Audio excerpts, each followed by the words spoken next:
Hello guys, welcome to Phoenix What If. So in this video, we will see what if Godlike Naruto was banished to the Marvel Universe and joined the Avengers. If you enjoy these kinds of stories, don't forget to show us some love by hitting the like button and subscribing to the channel. Your support means the world to us. Now, let's start the story. Blank, blank, underscore, blank. Chapter 1. The Unwanted Savior. The air in the Valley of the End was unnaturally still. The sky, a bruised purple and orange canvas, promised a storm that refused to break. Water lapped quietly against the feet of the two colossal statues, Hashirama Senju and Madara Uchiha, eternal rivals locked in a silent, stone conversation.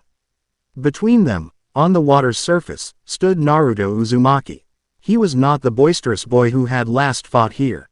The man who stood there now was in his late 20s, his presence as vast and quiet as the sky above. The vibrant orange jacket was long gone, replaced by a simple, high-collared black tunic and pants, accented by a flowing white haori with red flames licking its hem, the kanji for 9, emblazoned on the back. His blonde hair was cut shorter, framing a face that had shed its youthful roundness for sharp, defined lines. But it was his eyes that held the most profound change. They were a serene, impossible blue, holding a depth of power and a weariness that no man his age should possess. Across from him, on the shore, stood the leaders of the New World. The Five Cage, Gaara, his old friend, his an unreadable mask of sand-swept stone. Darui, the Raikage, his arms crossed, a storm cloud of conflicted duty. Kuretsuchi, the Tsuchikage, her jaw set with grim determination. Chojuro, the Mizukage, his hand nervously gripping the hilt of his blade, and Kakashi, the sixth Hokage, his teacher, his eye a black hole of sorrow. Behind them stood dignitaries from every nation, the very people whose peace he had bled to secure. No one was bound, no weapons were drawn. This was not a battle. It was a sentence. We have grown under your light, Naruto. Gaara's voice was as rough and steady as eroding rock. You became the sun, and for a time, we were grateful for the warmth. Naruto remained silent, his gaze sweeping over them. He could feel their emotions as clearly as the cool air on his skin. Fear. It was a suffocating blanket. Thick and cloying. Not fear of him, not in the way one fears a tyrant, but fear because of him. A world with a god cannot truly be free, Kuretsuchi said, her voice sharp. We cannot make our own mistakes, forge our own path, when we know you are always there to catch us. Humanity cannot evolve in a safety net woven from the power of one man. He understood. He had understood for a long time. The peace he had forged was absolute, but it was his peace. A dispute in a minor nation. He would appear, a golden specter of unimaginable power, and his mere presence would quell it. A natural disaster. 1,000 clones would be there, rebuilding, rescuing, their actions a miracle that stifled mortal effort. He had become an answer to every problem, and in doing so, he had taken away their ability to find answers for themselves. He was a benevolent cage. This is not a punishment, Kakashi finally spoke, his voice strained. It is a necessity. For us, for our children to know a world where they are the masters of their own destiny. He gestured to a team of seal masters behind him. They were weaving hand signs, their knuckles white. The ground began to hum.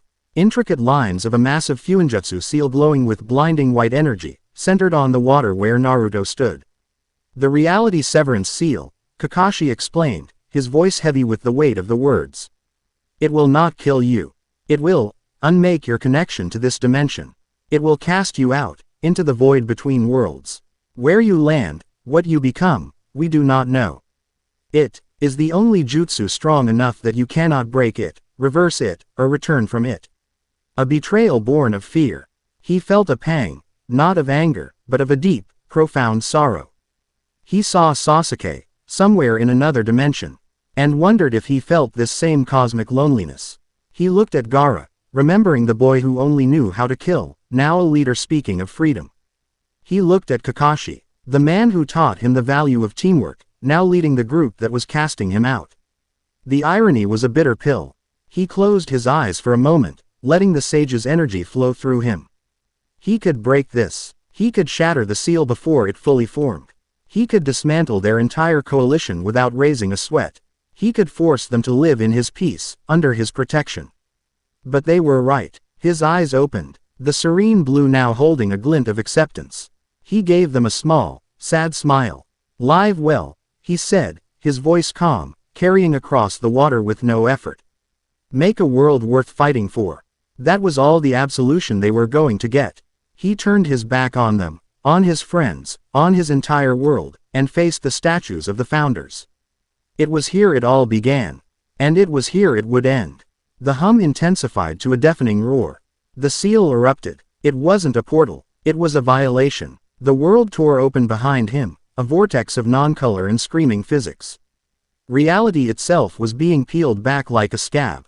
He felt the hooks of the jutsu latch onto his very soul, his existence. It didn't pull, it excised. His last sensation of his home was the scent of ozone and the single, crystalline tear that finally escaped Kakashi's eye. Then, the universe broke. Pain, chaos. He was everywhere and nowhere. His physical form was shredded into constituent atoms. His consciousness stretched across an infinite, shrieking canvas of possibilities. He saw timelines burn, galaxies born in fire, worlds of crystal and worlds of gas. He was a stone skipping across the multiverse. And each skip was an eternity of agony and revelation.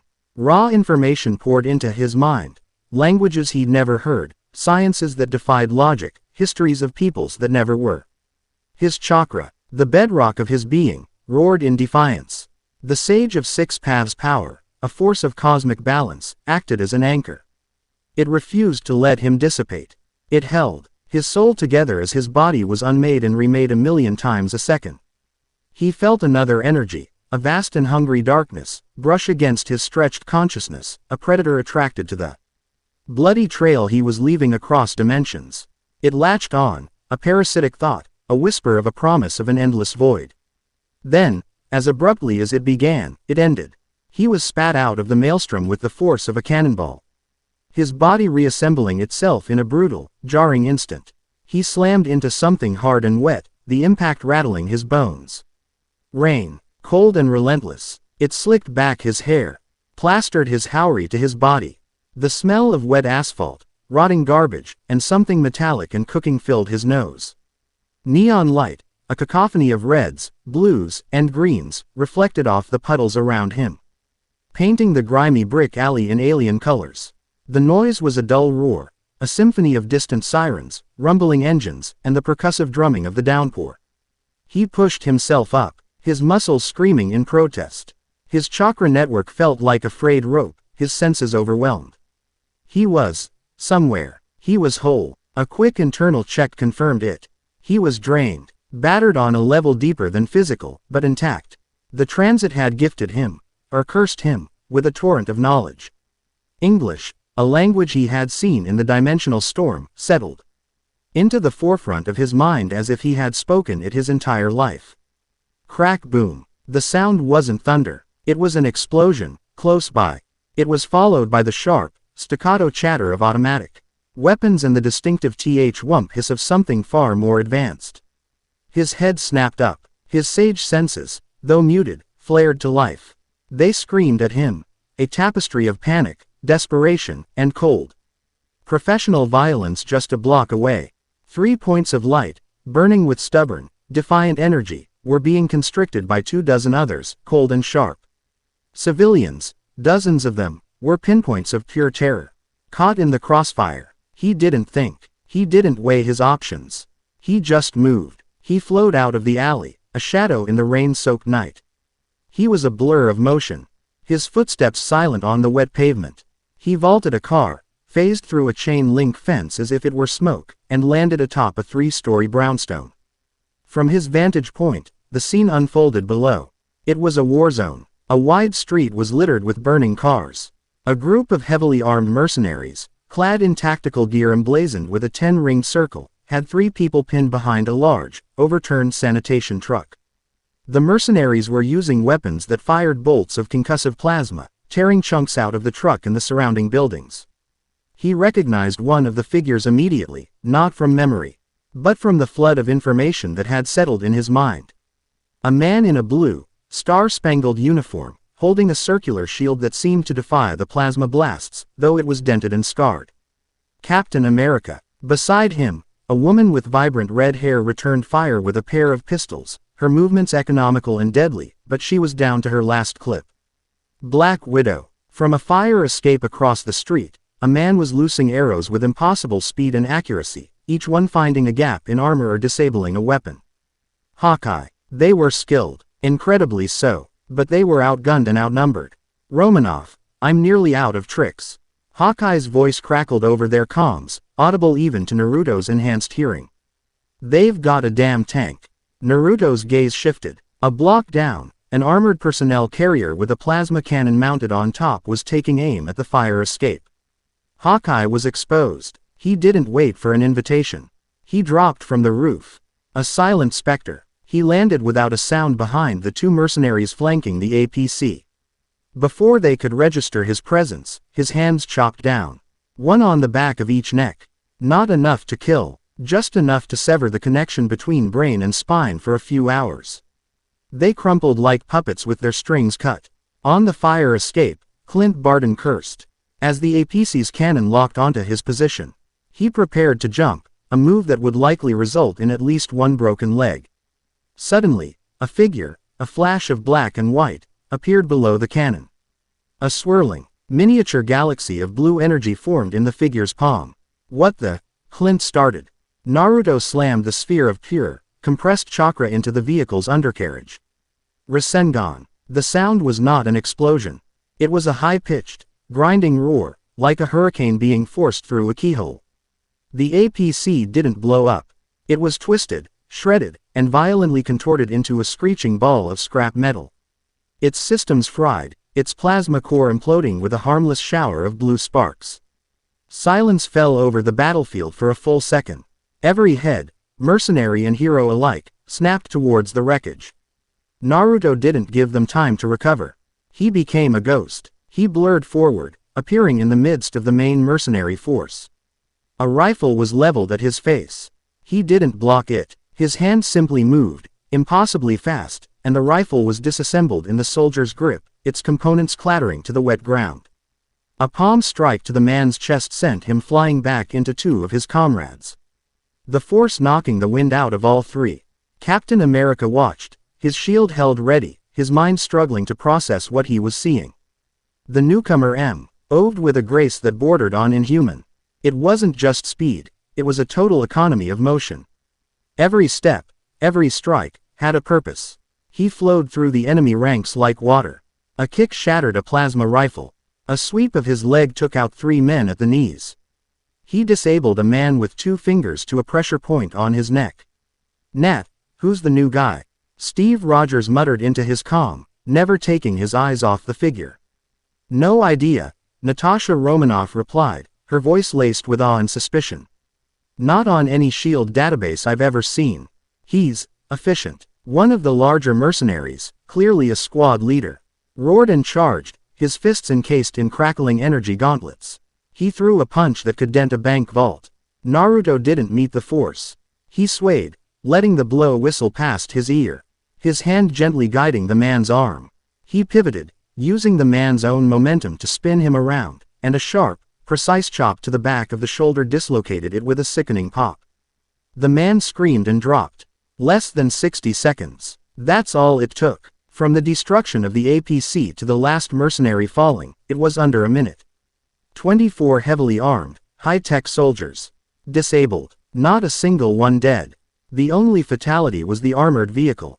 Naruto stood in the center of the rain-swept street, surrounded by groaning, incapacitated bodies. The steam rising from the hot metal of the destroyed APC mingled with the cold rain, shrouding him in a mist. He slowly turned, his calm, blue eyes landing on the 3 heroes. The rain began to soften, the downpour turning into a drizzle as if the world itself was holding its breath. Captain America took a step forward, his shield held low but ready. Natasha kept her empty pistols aimed, a gesture that was more habit than threat. Hawkeye had an arrow knocked, its tip aimed squarely at Naruto's chest from his perch.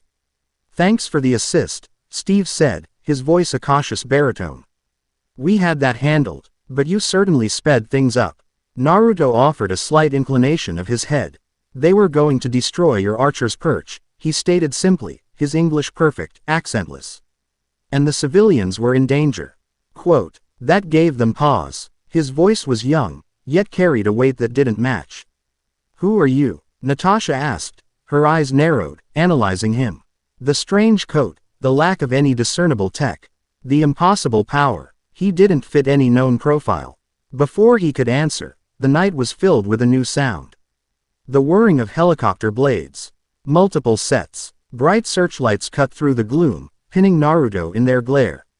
Black vehicles screeched to a halt, blocking off the street. Dozens of agents in dark shield uniforms emerged, weapons raised. A figure stepped out of the lead vehicle, a tall, dark-skinned man with an eye patch and a long leather coat that billowed around him like a thundercloud. His face was a mask of stern authority. Nick Fury strode into the center of the street, his one good eye fixed solely on Naruto. He didn't look at the defeated mercenaries or the bewildered Avengers. He only looked at the stranger, who had appeared from thin air and ended a firefight with the casual grace of a master calligrapher.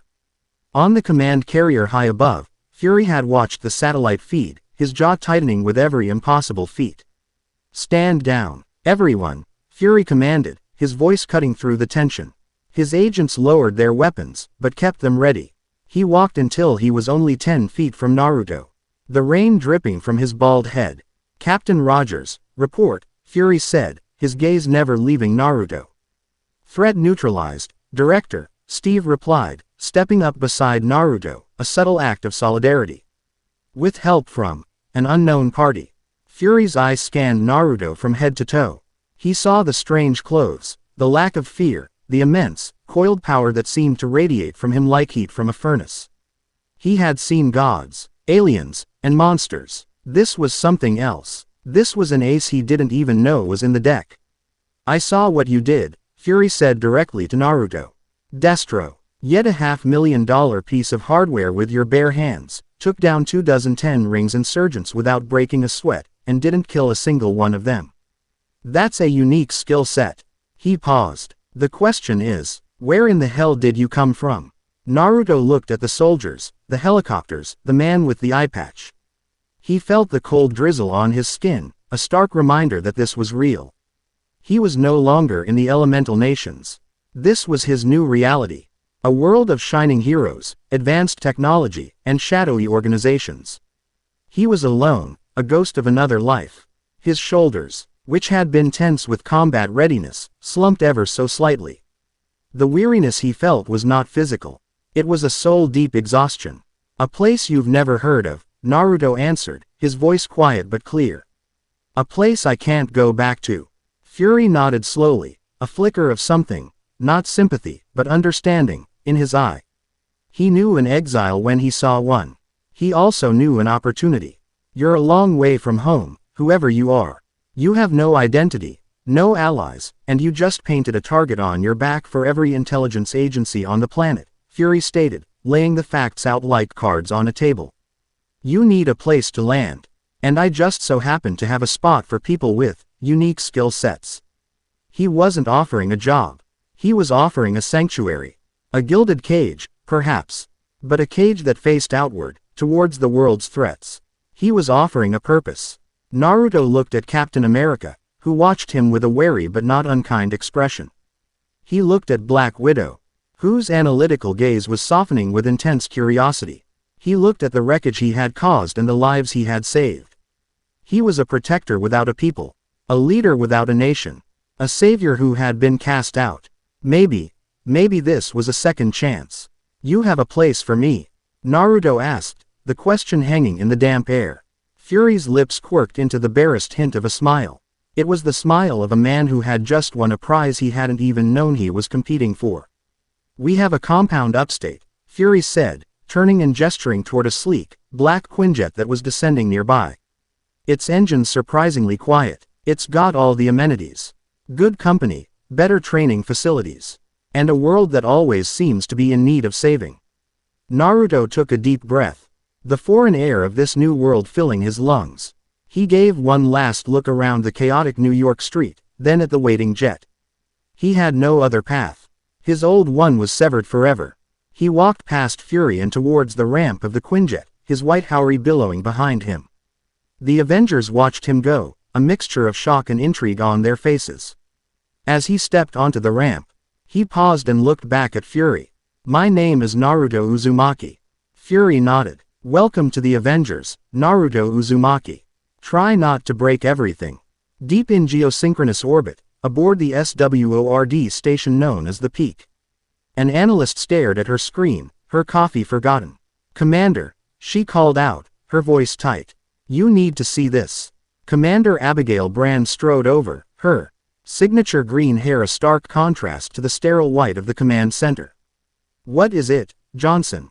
"At 147 Zulu, we registered a trans-dimensional energy spike of unknown origin. Epicenter, New York City," the analyst reported, pointing at a maelstrom of data on her screen. "Magnitude is off the charts. Bigger than the Tesseract event. Bigger than anything we've ever recorded." Brand leaned in, her eyes narrowing. "An incursion, hostile, negative. It was a singular event.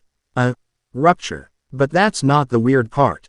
Johnson toggled to another screen, showing a faint, trailing signature. There was an echo. Something followed the primary energy source through the rupture. "It's faint, parasitic. And its energy signature, it's a perfect negative. It reads like a hole in reality." Brand stared at the screen, a cold knot tightening in her stomach. "Keep a sensor net locked on that echo signature. I want to know if it so much as twitches." In the hallowed, candle-lit silence of the Kamar Taj Library, a lone librarian paused in his duties. He was a master of the mystic arts, his senses attuned to the vibrations of reality itself. He had felt it, a tremor, not in the earth, but in the very fabric of the dimensional walls. He walked to the orb of Agamotto, which rested on a pedestal in the center of the room. He placed his hands just above its crystalline surface. The orb, usually a clear, swirling blue, was now clouded. A dark, jagged line, like a crack in glass, marred its vision of Earth. And from that crack, a shadow bled. It was thin, almost imperceptible, but it was there. A darkness that seemed to drink the light around it. The librarian backed away, his heart pounding. He had read of such things in the most forbidden texts. Tears in the veil were one thing. But this was different. This was not just a tear. This was a trail of breadcrumbs. "Something has passed through," he whispered to the empty room, his voice trembling. "And a shadow has followed." Chapter 2. A Cage of Gold and Glass.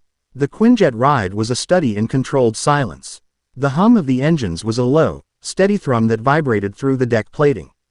Naruto sat on a bench, his back straight, his hands resting on his knees. He was a statue of calm, but his senses were stretched to their limits, absorbing everything. He could feel the weight of their stares. Captain America sat across from him, his shield resting against his leg, his gaze analytical but not hostile. Black Widow was in the cockpit with the pilot, but he could feel her attention on him like a physical touch, a constant, professional assessment. Hawkeye leaned against the bulkhead, his arms crossed, his expression unreadable. Nick Fury stood near the cockpit door, his one eye a dark, unblinking beacon. No one spoke. The only sounds were the engines and the soft patter of rain against the hull as they ascended above the storm. Naruto understood the silence. It was the quiet of predators sizing up a new arrival in their territory. He was the unknown variable, the piece that didn't fit the puzzle. He respected it. He'd have done the same. He looked out the viewport as they broke through the clouds. The sprawl of New York City glittered below, a vast, impossible tapestry of light. It was nothing like Konoha. It was raw, sprawling, chaotic, and beautiful in its own brutal way. A pang of homesickness, sharp and sudden, twisted in his gut. He pushed it down. There was no home to be sick for. After about 20 minutes, the Quinjet began its descent.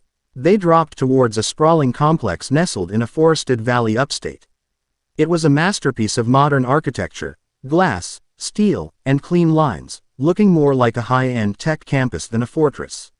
Landing pads, hangars, and training fields dotted the landscape. It was a statement.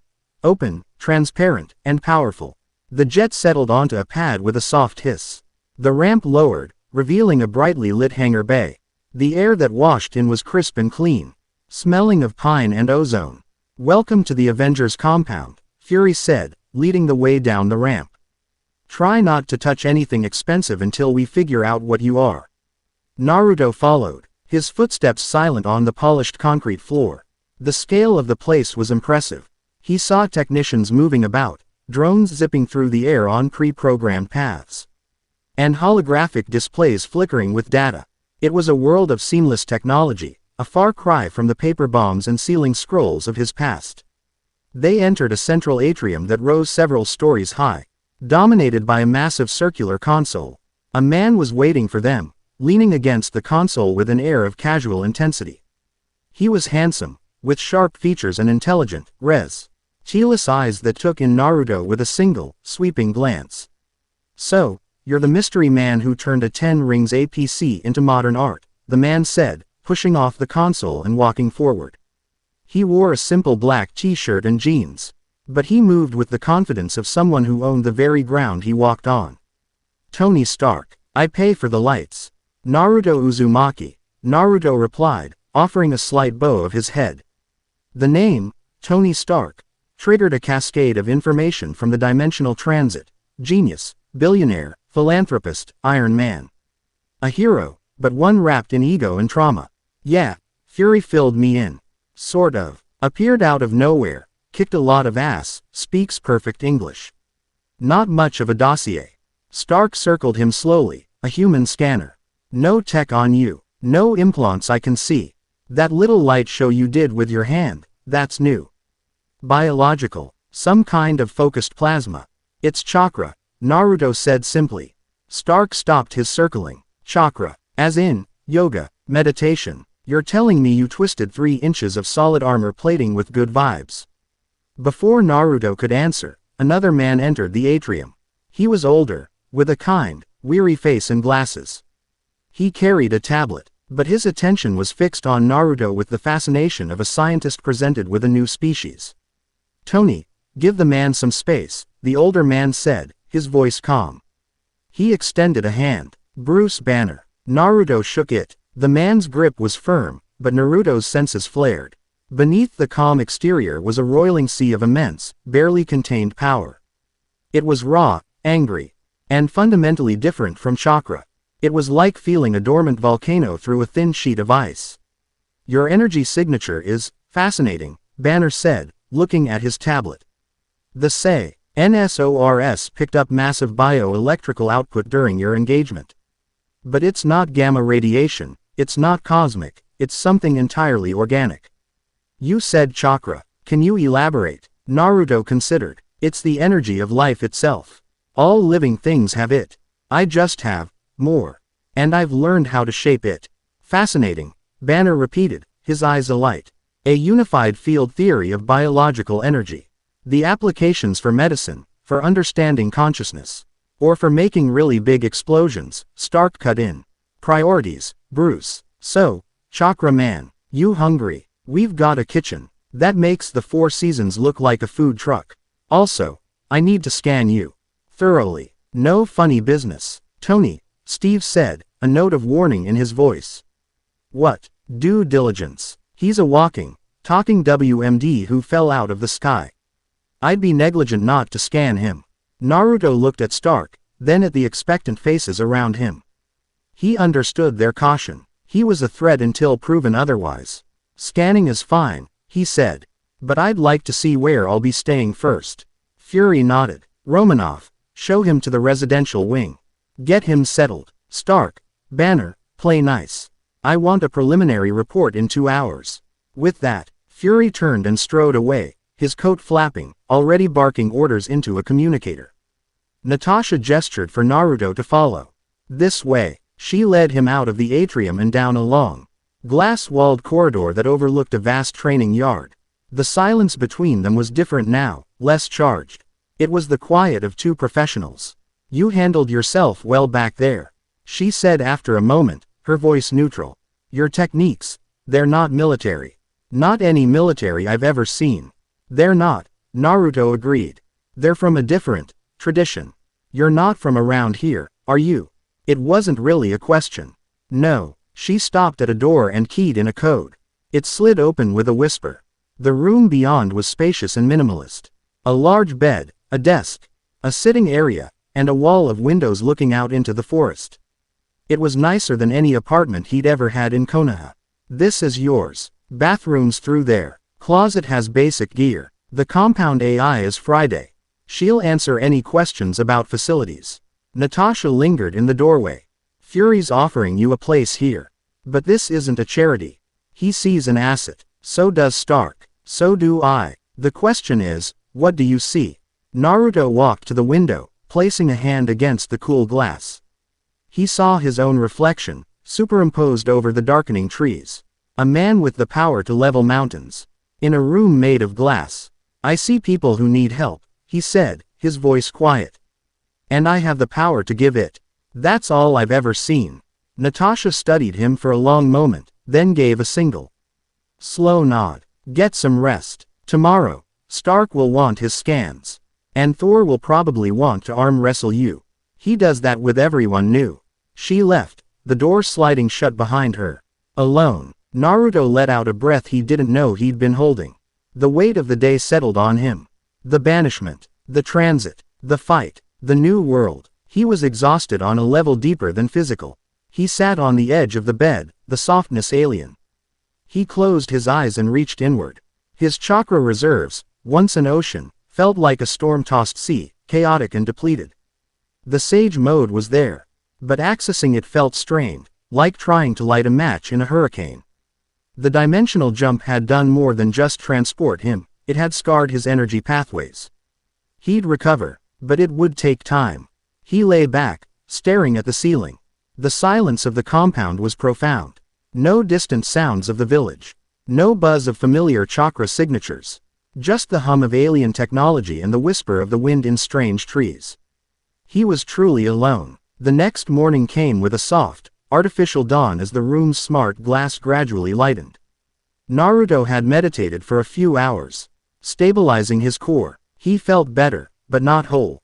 A soft chime sounded. Mr. Uzumaki, a pleasant Irish female voice said from the ceiling.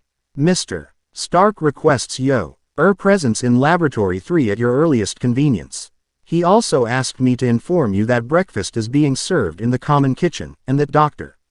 Banner has prepared a non-poking version of the scans. Thank you, Friday, Naruto said, already on his feet. He changed into the simple black training clothes from the closet. They fit perfectly, and made his way out. The common area was a large, open-plan space with a kitchen that looked like it belonged in a gourmet restaurant. Steve Rogers was at the stove, flipping pancakes with a practiced hand. Bruce Banner was at a table, sipping tea. Aya and reading something on a holographic screen.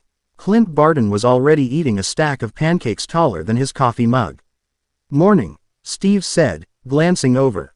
Pancakes. They're whole wheat. Thank you, Naruto said, taking a seat at the island. The domesticity of the scene was disarming. Sleep okay? Bruce asked. Well enough. Don't get used to it, Clint said around a mouthful. Alarms go off at all hours. Last week, we had a giant robot squid attack Lisbon at 3 a.m. Not a great way to start the day. Steve placed a plate of perfectly golden pancakes in front of Naruto. Ignore him. We have a good thing here. A team. A home. He looked at Naruto directly. For what it's worth, I'm glad you're here. We can always use someone who puts civilians first. Before Naruto could respond, the air in the room seemed to crackle with static.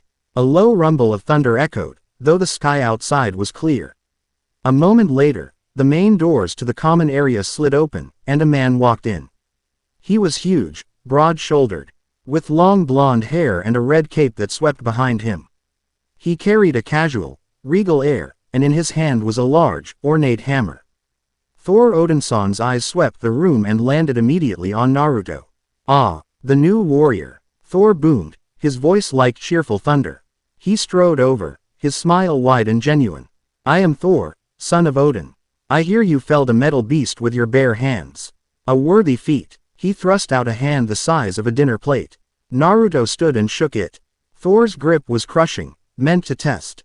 Naruto didn't flinch, returning the pressure with a calm, steady strength that made Thor's eyebrows raise. Naruto Uzumaki. It was just a vehicle. Modesty. A noble trait. Thor clapped him on the shoulder, a blow that would have staggered a normal man. Naruto absorbed it without moving.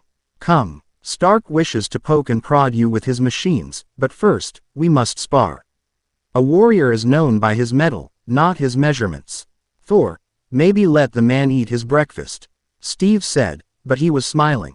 Nonsense. The feast after the battle is all the sweeter. Thor's eyes were alight with friendly challenge. What say you, Naruto Uzumaki? Will you test your strength against the god of thunder? Naruto looked at Thor. He felt the immense power radiating from him, a crackling, storm-like energy that was both alien and familiar in its potency. This was a test, but not a hostile one. It was a language warriors spoke. And right now, Naruto needed to speak it. He finished his last bite of pancake and stood. All right. A wide grin split Thor's face. Excellent. To the training arena. The compound's main training arena was a vast, circular chamber with a reinforced floor and walls that could supposedly withstand a direct hit from a tank. The ceiling was high, with observation galleries ringing the upper level. By the time Naruto and Thor arrived, word had spread. Steve, Natasha, Bruce, Clint, and Tony Stark were already there, watching from the gallery above. Friday. Seal the chamber. Maximum reinforcement on the walls and floor, Stark said, leaning on the railing, a data pad in his hand. And record everything. I want a terabyte of data on our new friend. Thor stood at one end of the arena, spinning Mjolnir lazily. Do not hold back, friend Naruto. I am not so easily broken. Naruto walked to the opposite end. He didn't adopt a flashy stance. He simply stood, relaxed, his hands at his sides. I'll be careful. Thor laughed, a sound of pure joy. We shall see. He didn't charge. He threw Mjolnir. The hammer shot across the arena like a meteor. A blur of gray metal and trailing lightning. It wasn't a test of strength. It was a test of reaction. To the observers, it was a sure hit. Naruto didn't move until the last possible microsecond. Then, he simply wasn't there. He vanished, reappearing 3 feet to the left as Mjolnir smashed into the spot he'd been standing, cratering the reinforced floor. T.H.E. shockwave rattled the observation glass. Good. Thor bellowed, his hand outstretched. The hammer flew back to him. Speed is a fine weapon. Naruto didn't wait for the next attack. He moved. He didn't run. He flowed across the space. A black and white phantom. He closed the distance in a heartbeat, his fist lancing out in a straight punch aimed at Thor's chest. Thor caught the fist in his own massive hand. The impact sounded like a cannon shot. Thor's smile didn't falter, but his arm vibrated with the force. Strong. Naruto didn't try to pull back. He used the connection as an anchor, pivoting off the ground and driving his heel into Thor's side. It was like kicking a mountain, but the mountain grunted and took a half step back. The fight truly began. It was a spectacle of pure, unadulterated power. Thor was a force of nature, swinging Mjolnir in arcs that tore the air, each blow capable of leveling a city block. Lightning crackled around him, earthing itself in the walls. He was strength and fury incarnate. Naruto was the storm's eye. He didn't meet force with force. He was a ghost. He flowed around Thor's attacks with movements that seemed to defy physics, his body bending and twisting in impossible ways. He used the environment, kicking off walls, using Thor's own momentum against him. His strikes, when they landed, were precise and devastating, a knuckle driven into a nerve cluster here. A palm strike to the diaphragm there. They weren't meant to damage Thor, but to test his durability, to map his defenses. He's not even using that energy ball thing. Stark muttered, his eyes glued to the data streaming on his pad. His vitals are barely elevated. This is a warm-up for him. He's analyzing Thor, Natasha said, her voice tight with focus. Every move is a probe. Thor, realizing he couldn't land a clean hit, changed tactics. He planted Mjolnir on the ground and unleashed a wave of lightning that filled the entire arena, a crackling dome of pure energy. There was nowhere to dodge. Naruto didn't dodge. He crossed his arms in front of his face. The lightning washed over him. The observers winced, expecting to see a charred figure. When the light faded, Naruto was still standing. His clothes were slightly singed, but his skin was unmarked. Tiny arcs of Thor's lightning skittered harmlessly over his body before grounding out. He had channeled the energy. Earth-natured chakra acting as a perfect grounding rod. Thor's eyes widened in genuine surprise. You absorb lightning. I understand it, Naruto said calmly. Then, for the first time, he took the initiative. He formed a single hand seal. Kage Bunshin no Jutsu. Poof, poof, poof. 5 perfect copies of Naruto appeared around Thor. They didn't hesitate. They attacked in unison, a coordinated assault from all angles. Illusions. A fine trick. Thor roared, spinning Mjolnir in a wide arc, disintegrating 2 clones in puffs of smoke. But the other 3 were already inside his guard. One went low, sweeping his legs. Another went high, aiming for his head. The third, the real Naruto, appeared directly in front of him, his hand glowing with a Rasengan. Thor, off balance, did the only thing he could. He met the Rasengan with Mjolnir. The collision was silent for a split second, a perfect vacuum of force. Then, sound and light exploded. A shockwave of golden chakra and silver lightning erupted, blinding everyone in the gallery. The reinforced walls groaned. The floor cracked in a spiderweb pattern for 20 feet in every direction. When the glare faded, the scene was clear. Thor was on one knee, breathing heavily. Mjolnir still gripped tightly in his hand. Naruto stood a few feet back, his Rasengan dissipated, his arms slightly trembling. The clones were gone. The arena was a wreck. Thor looked up, and instead of anger, a huge, booming laugh erupted from his chest. He climbed to his feet, clapping a hand on Naruto's shoulder. By the 9 realms, that was a battle worthy of song. Your power is great, Naruto Uzumaki. And your heart is true. You fight with honor. Naruto gave a tired but genuine smile. You're not so bad yourself. Up in the gallery, the Avengers were silent, processing what they'd just seen. Okay, Tony Stark said finally, his voice uncharacteristically quiet. So he can go toe-to-toe with Thor. Good to know. Steve Rogers had a look of deep respect. He was holding back. The whole time. He was, Natasha agreed. And Thor knows it. Bruce Banner just adjusted his glasses, looking at the data. The energy output when his sphere met Mjolnir, it temporarily overloaded every sensor in the room. The principles, they shouldn't work. Later that afternoon, after the debris was cleared and Stark had run his non-poking scans, which involved a lot of bright lights and humming machines, Naruto found himself wandering the compound. The sheer scale of it was still overwhelming. He found a smaller, secondary training room, a gymnasium with mats and weights. He wasn't the only one there. Wanda Maximoff was in the center of the room. Crimson energy swirled around her like a trapped cyclone. Her eyes were screwed shut in concentration, her hands trembled, as she tried to shape the chaos into something coherent. In front of her, a series of heavy-duty training drones were floating, but they were shaking violently, their frames groaning as her power gripped them erratically. One of them sparked and crashed to the floor. She let out a frustrated gasp, the energy sputtering and dying. She opened her eyes, her shoulders slumping with exhaustion and self-recrimination. Naruto stood in the doorway, having watched for a moment. He could feel her power. It was immense, terrifying, and deeply sad.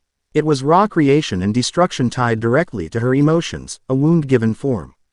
It reminded him of the 9 Tails chakra, but wilder, less bound by rules.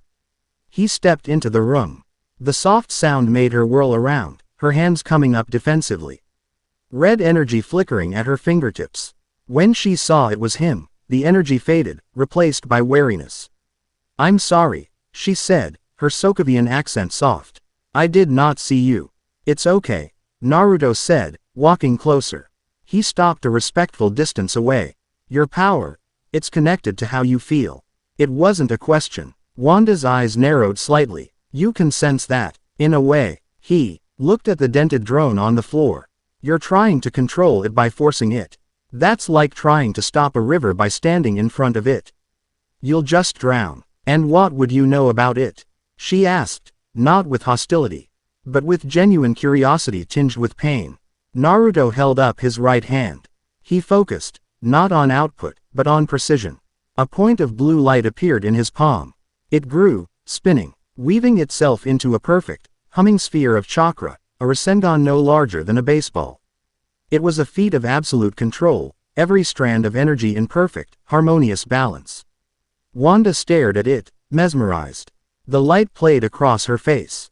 That is your power. It feels calm. It wasn't always, Naruto said softly, remembering the raging fox, the loss of control, the fear. It was a monster inside me. A source of hatred and destruction. I had to learn to understand it. To make it a part of me, not something I fought against. He let the Rasengan hover above his palm. Control isn't about suppression. It's about balance. It's about giving the energy a shape, a purpose. He extended his hand slightly, an offering. May I? Wanda hesitated, then gave a small nod. Naruto didn't touch her. He simply let his chakra extend, a gentle, probing tendril of calm, golden energy. It brushed against the chaotic red aura around her. He didn't try to dominate it or change it. He just harmonized with it for a second, showing her a pattern, a rhythm. Wanda gasped. For the first time, the storm inside her didn't feel like a storm. It felt like a symphony waiting for a conductor. The red energy around her hands coalesced, not into a destructive blast, but into two gentle, swirling orbs of light, mirroring his Rasengan in form, if not in color or nature. Tears welled in her eyes, not of sadness, but of relief. How? It's a skill, Naruto said, dispersing his own sphere. One you can learn. You're not a weapon, Wanda. You're a person with a gift. A heavy one. But you don't have to carry it alone. He saw the loneliness in her then, the isolation of being the most powerful person in any room and the most afraid. He knew that feeling intimately. She looked at him, really looked at him, seeing past the power to the man who understood the burden of it. The professional mask she wore around the others slipped, just for a moment. Thank you, she whispered. The moment was broken by the blaring of alarms and Friday's urgent voice. All Avengers, assemble in the briefing room. Code Blue. Multiple hostiles attacking the United Nations aid convoy on the FDR drive. Hostiles are armed with advanced weaponry. Civilian casualties are imminent. Naruto's posture shifted instantly, the mentor replaced by the soldier. Wanda's expression hardened, the vulnerable woman replaced by the Avenger. Looks like breakfast is over, Naruto said. Together, they ran for the hangar. Chapter 3. The Weight of a Ghost. The Quinjet screamed over the East River, its shadow flitting across the churning gray water. Inside, the atmosphere was thick with pre-battle tension. Steve Rogers stood before a holographic map of Manhattan's east side, his jaw set like granite. Friday, what's the situation?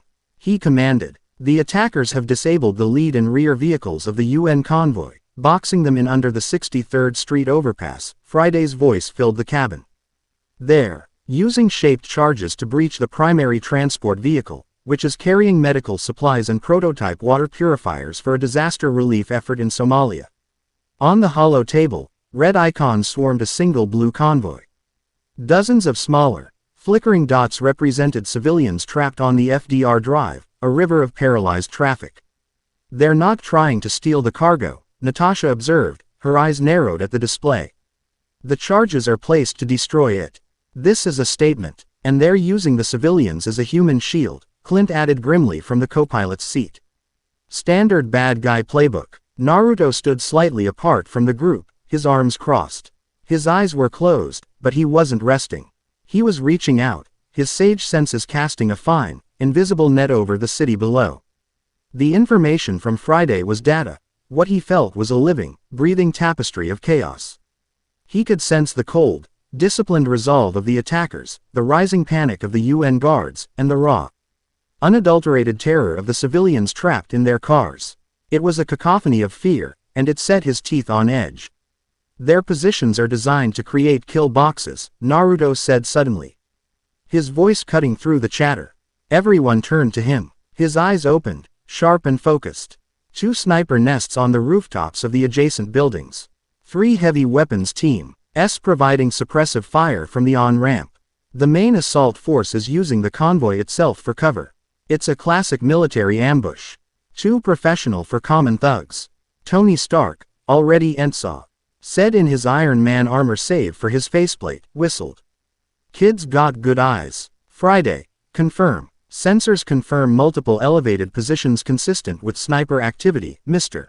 Stark. The subject's assessment is 98% accurate. Stark's eyebrow shot up. How'd you do that? Supervision. I feel their intent, Naruto said simply, offering no further explanation. Steve nodded, immediately accepting the tactical advantage. All right, Iron Man, you take out the heavy weapons on the ramp. Prioritize disabling their hardware. Thor, you've got the snipers. Be loud. Draw their fire. Hawkeye, Natasha, you're with me. We'll push up the center, secure the convoy. Wanda, Steve hesitated for a fraction of a second. Your priority is civilian protection. Get those cars moving. Create a safe corridor. He turned to Naruto. This was the moment. The first real mission. Naruto, you're our wildcard. I need you to run interference. Support where it's needed most. Can you do that? Naruto just nodded. I have a better idea. He made a single, fluid hand seal. Kage Bunshin no Jutsu. With 5 silent puffs of smoke, 5 identical copies of Naruto appeared in the crowded cabin. The Avengers, except for Thor who just looked intrigued, took an involuntary step back. Holy, Clint muttered. Clones, Stark said, his faceplate snapping shut as his suit's sensors went into overdrive. Actual, physical, solid light clones. The energy readings are insane. The clones all turned to Steve, their expressions as serious as the originals. One of me will go with Thor to handle the snipers, the original Naruto said. Pointing to a clone, one with Iron Man for the heavy weapons. 2 will focus solely on evacuating civilians. 1 will stay in reserve. He looked at Steve. And I'll go with you. Steve stared, his strategic mind rapidly processing the implications. It wasn't just one wildcard. It was an entire squad. A force multiplier on a level he'd never conceived. He broke into a sharp, confident grin. All right, team, you heard him. Let's go to work. The Quinjet's rear ramp dropped open while it was still 50 feet in the air, hovering over the chaos. Iron Man and Thor shot out. Streaks of red and gold and crackling lightning. Naruto and his clones simply leapt, landing on the pavement below as softly as cats. The rest of the team fast roped down a second later. The moment their boots hit the ground, the world erupted. Plasma bolts and high-caliber rounds stitched across the asphalt. Naruto didn't waste a second. The 2 clones designated for civilian evacuation became blurs. They moved faster than the eye could follow, weaving through the gridlocked cars. A door would be wrenched open, a terrified family scooped up and deposited behind the safety of a concrete barrier 100 yards away in the span of 3 seconds. They were ghosts of efficiency, their actions punctuated by the gasps of rescued civilians who barely saw what had happened. Meanwhile, Stark was a roaring tempest on the on-ramp. Repulsor blasts disabled plasma cannons. A micro-missile salvo turned an armored truck into a heap of non-lethal wreckage. The clone at his side was a whirlwind of motion. Disarming soldiers Stark flushed from cover, moving with a speed that even the suit's targeting system struggled to track. High above, Thor landed on a rooftop like a thunderclap, MJ. Olnir smashing the sniper nest to rubble. As the second sniper tried to relocate, the Naruto clone was already there, appearing behind him and delivering a single, precise chop to the neck that sent the man slumping to the ground. On the ground, Steve led the charge, his shield deflecting a constant stream of fire. Natasha and Clint moved in his shadow, a deadly dance of precision strikes and targeted arrows. Naruto was a phantom at Steve's side. A grenade flew towards their position.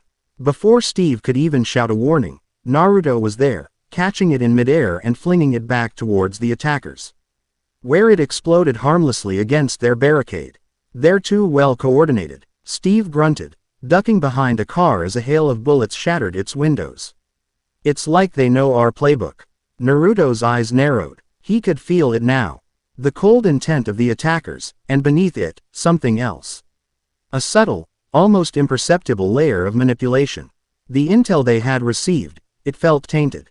Wrong. He saw Wanda a short distance away. She was struggling. Her power was a shield, protecting a group of civilians, but it was wavering. Her fear, and the fear of those she was protecting, was making her magic unstable. Cap, cover me, Naruto yelled, and without waiting for a reply, he broke from their position. He moved through the open firefight as if it were a light drizzle. Bullets seemed to bend around him. He wasn't dodging them so much as moving in a way that he was never where they were going to be. He reached Wanda's side in seconds. I can't hold it, she cried, her knuckles white. The red shield flickered violently. Then don't, Naruto said, placing a hand on her shoulder. His chakra, calm and steady, flowed into her. It wasn't a battery, it was an anchor. Don't fight the chaos. Guide it. You are the eye of the storm. Let it rage around you, but do not let it be you. Her eyes met his. In the middle of the screaming chaos, he was an island of absolute calm. His words, his touch, his presence, they cut through her panic. She took a shuddering breath, and instead of pushing back against her power, she let it flow. The shield solidified, turning from a wavering barrier into a dome of solid, crimson crystal. A stray plasma bolt from the rampart struck the shield. Instead of shattering it, the energy was absorbed, swirling into the MSON matrix before dissipating harmlessly. Wanda's eyes widened. She had never done that before. Suddenly, Naruto's head snapped to the side. His senses screamed. One of the UN trucks, the one supposedly carrying medical supplies, began to emit a high-pitched whine. Its energy signature spiked, a sickening green-yellow pulse of radiation. It's a bomb, Naruto yelled, his voice cutting through the battle. It's not cargo. It's a dirty bomb. In a secure room halfway across the world, a man in a simple but impeccably tailored suit watched the chaos unfold on a bank of monitors. His face was scarred, his eyes holding an intelligent, patient malevolence. Baron Zemo allowed himself a thin, satisfied smile. The intel leak had worked perfectly. The Avengers had walked right into his carefully constructed theater. The bomb wasn't meant to detonate. It was a catalyst. The real test was about to begin. On the FDR drive, panic turned to hysteria. The attackers, their mission complete, began a coordinated retreat, disappearing into the labyrinthine service tunnels of the city. Iron Man, what's the yield? Steve's voice was strained over the comms. It's not massive, but it's dirty. Enriched strontium -90. It'll make this whole section of Manhattan uninhabitable for 50 years if it blows, Tony reported, his voice grim. And the casing is shielded. I can't get a lock on the trigger mechanism from out here. I can disarm it, Natasha said, already moving towards the truck. But I need time. Time they didn't have. From the corner of his eye, Naruto saw a flicker of movement inside a burning bus near the bomb. His enhanced senses focused, piercing through the smoke and flames. A child, a little girl, no older than 7, trapped under a collapsed seat, crying silently, her face smudged with soot. The world narrowed to 2 points: the ticking bomb and the trapped child. The team was focused on the primary threat. Natasha was working on the bomb, Steve and Clint providing cover, even though the attackers had vanished. Thor was landing nearby, his expression grim. Wanda was holding her barrier, protecting the last group of civilians. No one else saw the girl. Naruto made a choice. He didn't shout. He didn't explain. He simply acted. He created another clone, tasking it to assist Natasha by providing a sensory map of the bomb's interior. Then, he turned towards the bus. Naruto, what are you doing? The bomb, Steve yelled. Naruto didn't answer. He ran towards the inferno. The heat was intense, the metal of the bus groaning as it warped. He didn't slow down. He gathered chakra around his body, a shimmering blue aura that pushed the flames away, and phased directly through the burning metal wall of the bus.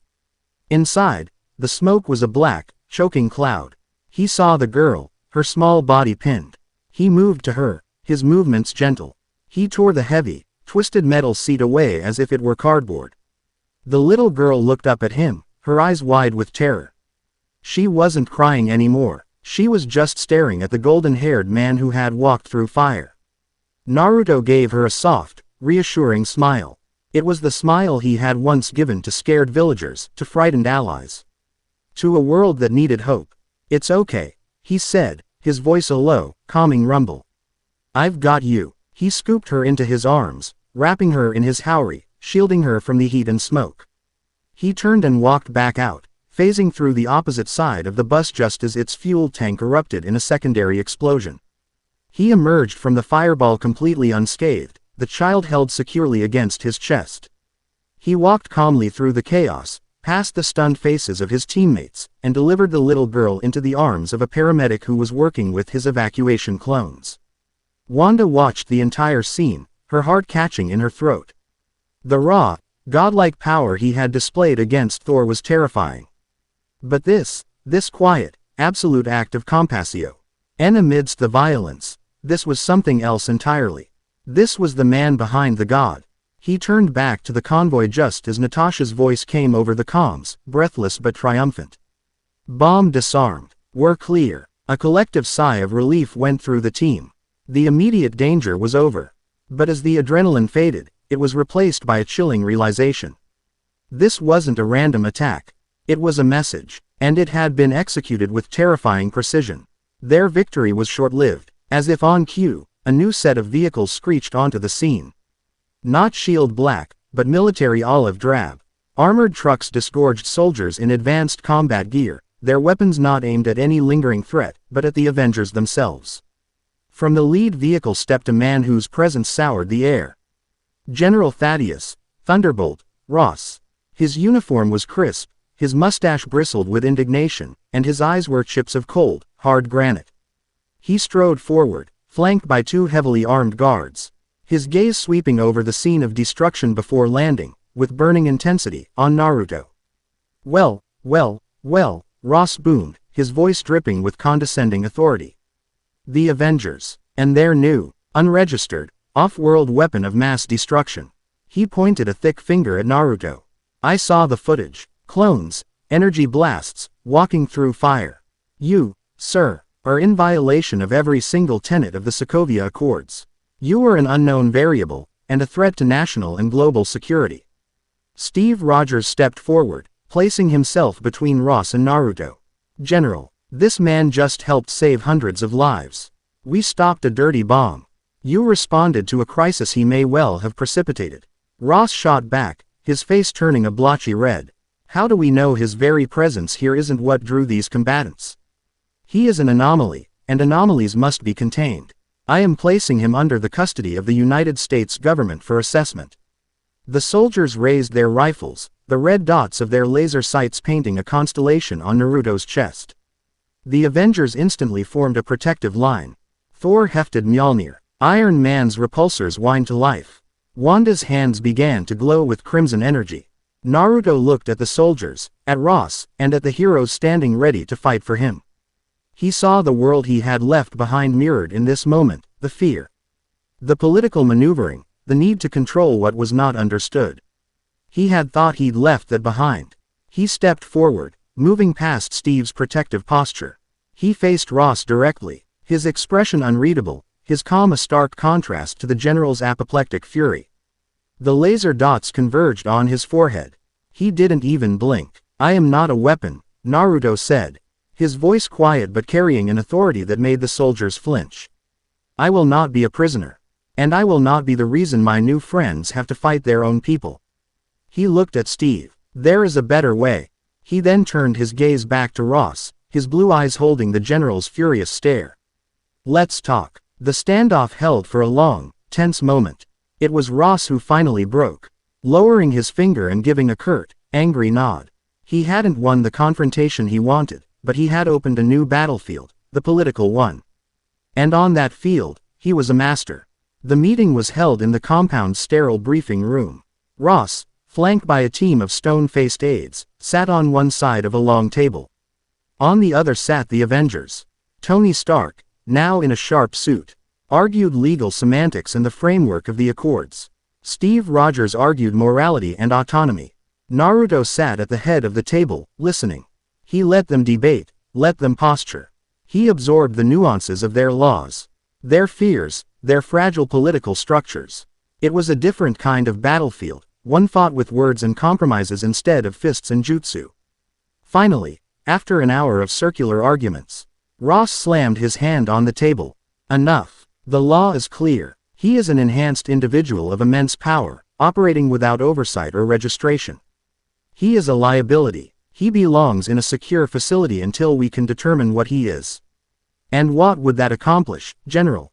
Naruto asked, his voice cutting through the tension. All eyes turned to him. You would have a god in a cage. A resentful god. Does that make your world safer? Ross was taken aback by the directness. It's about control. You cannot control a hurricane, Naruto countered calmly. You can only prepare for it. You can build stronger walls, or you can learn to read the wind. He leaned forward, his gaze unwavering. I will not be your prisoner. But I will not be your enemy. I propose a compromise. He looked at Stark, then at Steve. I will operate under the authority of the Avengers. My actions will be accountable to this team. However, my existence will be classified. I will be a ghost. A non-entity. I will not attend press conferences or sign treaties. I will exist only where I am needed. When the world needs a scalpel, you will not see me. When it needs a miracle, I will be there. Stark's eyes lit up with understanding. A deniable asset. A secret weapon. It was a loophole in the accords he could drive a truck through. Steve, too, saw the wisdom. It protected Naruto's autonomy while still providing a chain of command, a way to build trust. Ross fumed. It took the weapon out of his hands but kept it on the board. He was being outmaneuvered, not by legal arguments, but by simple, undeniable logic. He had no choice but to accept, for now. To refuse would be to admit he was more interested in possessing the weapon than in global security. Fine, Ross spat, standing abruptly. A ghost. But know this, Uzumaki. I will be watching, and the moment you step out of line, the moment your power causes an incident, I will bring the entire world down on this place to dig you out. He stormed out of the room, his aides trailing in his wake. The tension in the room finally broke. Tony let out a low whistle. A ghost. I like it. Very dramatic. You've got a flair for politics, Blondie. Steve looked at Naruto, a deep respect in his eyes. You just kept this team from being torn apart a second time. Thank you. Naruto simply nodded. He felt no victory. This was just a reprieve. He knew men like Ross.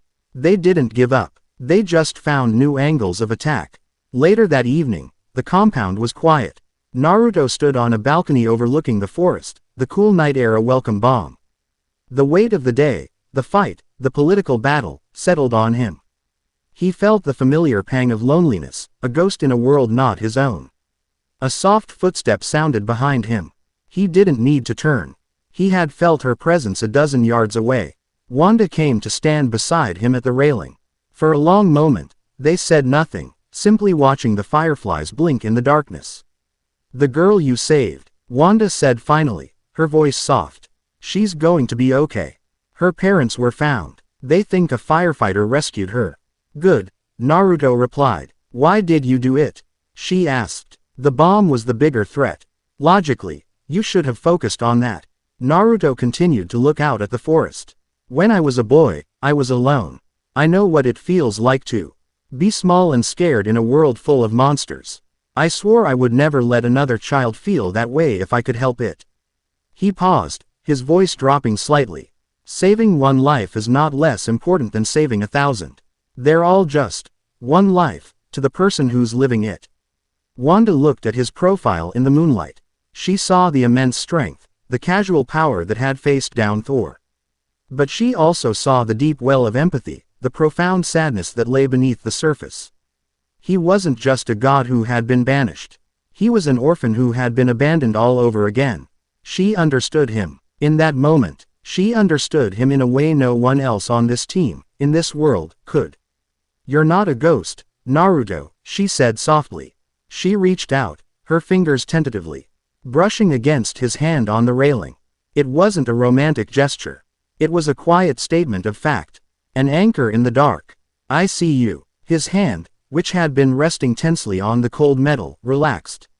He turned his fingers gently closing around hers. Their eyes met, and for the first time since he had arrived in this strange, chaotic world, Naruto felt the crushing weight of his loneliness begin to lift. Miles away, in a dark, undisclosed location, Baron Zemo watched the last of his operatives check in. They had failed to detonate the bomb, but that was never the primary objective. The real victory was in the data. An aide handed him a tablet. On it was footage from the battle, compiled from a dozen different angles, traffic cameras, cell phones, his own operatives' helmet cams. He scrolled past the images of Iron Man and Captain America. He was not interested in them. He stopped on a frame showing Naruto, his blue aura pushing back the flames of the burning bus. Incredible, Zemo murmured. They call Superman the Man of Steel. They call Thor a god. But this, This is something else. He doesn't just defy physics. He rewrites them. He zoomed in on Naruto's face as he confronted General Ross. The calm. The utter lack of fear. The absolute certainty. He is the apotheosis of my argument, Zemo said to the empty room. A being of such power that he inspires not hope, but fear. He will be the rock upon which the Avengers finally break. Not by my hand, but by their own. He tapped another icon on the screen, bringing up a dossier. It was thin, mostly guesswork and analysis of the day's events. At the top was a single name, Naruto Uzumaki. Below it, Zemo typed a new entry himself. Objective. Not to defeat the target, but to prove his nature. To force the god to show his power. And to let the world choke on its own terror. Phase 1 complete. Phase 2 will require a more personal touch. He closed the file and looked out the window at the city lights. Simp. Honi of Destruction was waiting to be composed. And he had just found his lead instrument. Unseen by any of them, a faint, dark tremor echoed through the astral plane. In Kamar Taj, the crack in the O.R.B. of Agamotto widened by a fraction of a millimeter. Dr. Stephen Strange, deep in meditation, felt a chill that had nothing to do with the Himalayan air. A presence, a hunger, a dimensional parasite, drawn by the feast of power unleashed in New York. He opened his eyes. It's found an anchor, he whispered. He didn't know who or what the anchor was. But he knew, with a certainty that froze his soul, that something terrible had followed a stranger to their door. And it was beginning to wake up. Chapter 4. The Symphony of Destruction. The uneasy peace that settled over the Avengers compound was a thin veneer over a simmering pot. Naruto's ghost status was a political tightrope walk. He trained with the team, ate with them, and slowly, cautiously, became a part of their dysfunctional family. Yet, he was always separate. An outsider looking in. His most frequent companion was Wanda.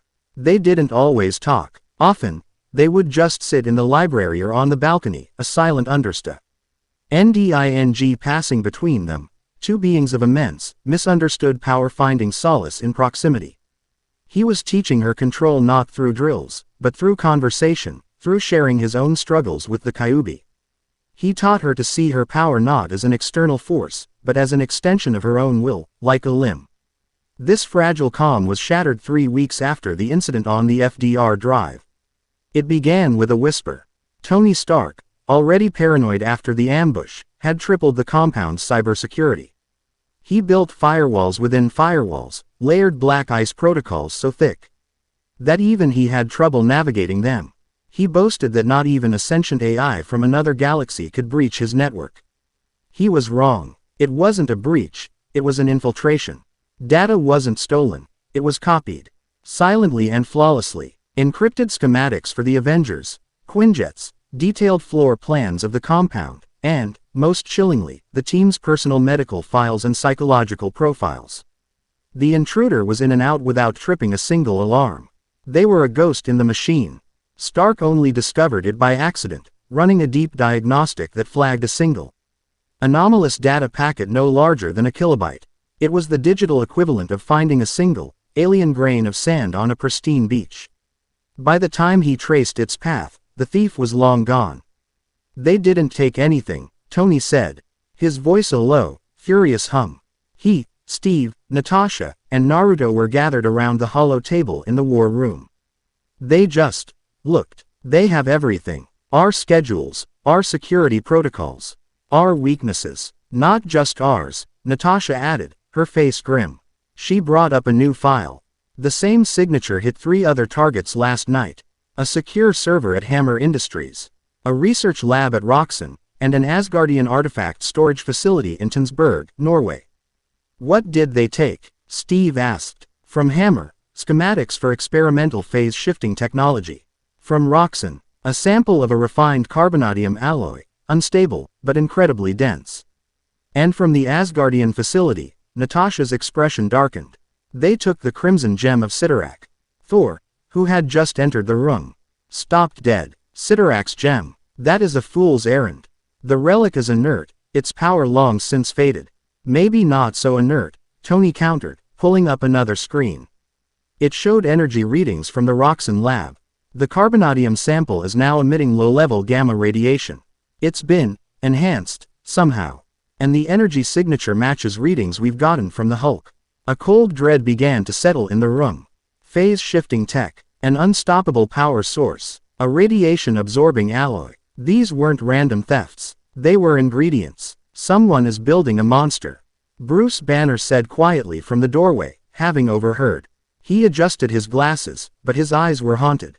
And they're using my work to do it. Miles away, in a darkened workshop, Baron Zemo observed his new recruits. He hadn't sought out brutes or thugs. He had curated a team of specialists, artists of chaos. Ava Starr, the ghost, shimmered into existence in a corner of the room. Her containment suit humming softly. The data is secured, Zemo. Stark's defenses were amusing. Her voice was a filtered, dispassionate whisper. She needed a cure for her quantum instability. And Zemo had promised her access to technology that could stabilize her, a lie she was desperate enough to believe. In the center of the room, a large, brutish man, Karl Crusher Creel, held the lump of carbonadium in his hand. It glowed with a faint green light. As he clenched his fist, his skin morphed, taking on the metallic, radioactive properties of the alloy. His knuckles cracked as he grew in size and density. I can feel it, Creel grunted, his voice a low rumble. The power, it's like the big green guy. I can take anything they throw at me. Zemo had found Creel in a low-security prison. A man with a unique gift and a petty grudge, and had offered him the chance to become truly powerful. He had used the stolen Asgardian gem not for its own power, but as a catalyst. A mystical lens to focus and amplify the gamma infusion into the carbonadium, making Creel a perfect mimic of the Hulk's energy-absorbing properties. The absorbing man was reborn. And then there was the third figure. Leaning against a wall, casually cleaning a combat knife. He wore a skull-faced mask and a hooded tactical suit. He watched the others with an air of detached professionalism. Yo, monster and your ghost are impressive, Baron, the man said, his voice electronically modulated but clear. But they're loud. Distractions. The real prize is the alien god. And you, Taskmaster, are the one to claim it. Zemo replied smoothly. Your initial encounter provided invaluable data. But it was incomplete. You copied his movements, but you could not comprehend the power behind them. This time, you will not engage him directly. You will hunt his friends. You will study him as he fights to protect them. You will learn how to break not his body, but his focus. An artist must know his subject intimately before he can destroy it. Taskmaster slid his knife into its sheath. I'm not an artist. I'm a professional. Point me at a target, and I'll learn how to kill it. The alien, the spy, the man with the shield, it makes no difference to me. His motivation was simple. Zemo was paying him an astronomical sum and providing him with cutting-edge technology. For Taskmaster, a challenge like Naruto was the ultimate contract. Patience, Zemo said, turning to a map of New York City. The symphony is about to begin. And every instrument must play its part. The first strike was surgical. Clint Barton was on a low-level surveillance mission in Brooklyn, tracking a suspected arms dealer. He was perched on a rooftop, his bow in hand, a picture of relaxed focus. Naruto was with him, serving as his ghost, Overwatch. It was supposed to be a simple recon mission, a way for Naruto to learn the ropes of field operations without drawing attention. Got movement, Clint murmured into his comm, his eye pressed to a scope. 2 targets entering the warehouse. Looks like the exchange is going down. Naruto was a few rooftops away, his legs dangling over the edge as he scanned the area with his senses. He felt the 2 targets Clint mentioned, but he also felt a third. A single, cold point of intent, hiding in the urban noise. It was hiding in plain sight, its energy signature masked, its heartbeat unnaturally calm. It was a predator. Clint, Naruto said, his voice sharp. We're not alone. There's a third party. Above you. Clint's head snapped up. On the rooftop directly across the street, a figure stood. Silhouetted against the setting sun. Skull mask. Hood. The stance was casual, yet poised. Taskmaster. Before Clint could even knock an arrow, Taskmaster moved. He didn't fire a gun. He drew a bow. A high-tech compound bow identical to Clint's, and loosed an arrow. The shot was perfect. It wasn't aimed at Clint, it was aimed at the grapple line securing his position. The line snapped, and Clint tumbled from his perch. He was a master acrobat. He twisted in midair, firing his own grapple arrow to catch himself. But Taskmaster was already in motion, leaping from his rooftop with impossible agility. A shield materializing on his arm, a hard-light replica of Captain America's. Naruto moved, a blur of motion across the rooftops.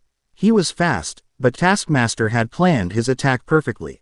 Using the urban environment to his advantage, he landed on the same rooftop as Clint, his movements a perfect, fluid imitation of Captain America's fighting style. "You're quick, Barton," Taskmaster's voice crackled. "Let's see if you're that quick up close." Clint dropped his bow and drew his batons, engaging in a furious melee. It was like fighting a mirror. Every move Clint made, Taskmaster countered perfectly, having studied hours of footage. Clint feinted left. Taskmaster was already there. He tried a leg sweep. Taskmaster vaulted over it. Naruto landed on the rooftop just as Taskmaster disarmed Clint, sending his batons clattering away. The skull-faced mercenary turned his attention to Naruto, his posture shifting instantly. His hands came up in a familiar stance, the gentle fist of the Hyuga clan. "Uzumaki Naruto," Taskmaster said, his head cocked. "I've been studying that little trick with the clones. Impressive. The spinning ball of death. Even better. But it all comes back to this." He charged. His movements were a flawless copy of Naruto's own taijutsu. The speed, the grace, the precision, it was all there. Naruto found himself parrying his own style, a deeply unsettling experience. Taskmaster couldn't use chakra, but his muscle memory was perfect. He knew where Naruto was going to be, how he was going to strike. For the first time since arriving in this world, Naruto was on the back foot in a hand-to-hand fight. "You see," Taskmaster taunted, their forearms locked. "Anything you can do, I can do better." Naruto narrowed his eyes. Taskmaster had copied the form, but not the substance. He was a perfect imitation, but he was still just an imitation. "You're wrong," Naruto said. He broke the lock, but instead of striking, he channeled a tiny, almost imperceptible pulse of wind-natured chakra into the soles of his feet. His next movement was not a step. He slid across the rooftop as if on ice, a sudden, unpredictable shift that broke Taskmaster's predictive model. He appeared at the mercenary's side, his elbow driving towards a pressure point in his neck. Taskmaster, surprised, barely managed to block, but the force of the blow sent him staggering. "What was that?" "You copy what you see," Naruto said, his stance shifting. He wasn't just using taijutsu now. He was improvising, blending elements of his Sage Mode combat, unpredictable, animalistic movements, with elemental ninjutsu. A flick of his wrist sent a blade of wind whistling past Taskmaster's ear, slicing a shallow cut on his cheek. "But you can't see everything." The fight turned. Naruto was no longer fighting like a shinobi. He was a whirlwind of controlled chaos. He used a fire-style jutsu to create a smokescreen, then attacked from within it, his senses guiding him perfectly. He used a small earth-style jutsu to make the rooftop's gravel surface shift under Taskmaster's feet, throwing off his balance. Taskmaster was overwhelmed. He could copy a fighting style, but he couldn't copy a dozen of them being blended on the fly with supernatural powers. He was a master of mimicry, but Naruto was a master of innovation. With a final, decisive move, Naruto feinted a punch, then dropped low, sweeping Taskmaster's legs out from under him. As the mercenary fell, Naruto's hand shot out, not to strike, but to slap a small, glowing seal onto his chest. Taskmaster hit the ground hard. He tried to get up, but found he couldn't. His muscles wouldn't respond. A 5-prong paralysis seal. Naruto stood over him. "It's over." But Taskmaster just laughed, a harsh, electronic sound. "Over." This was just the overture. He pressed a button on his gauntlet.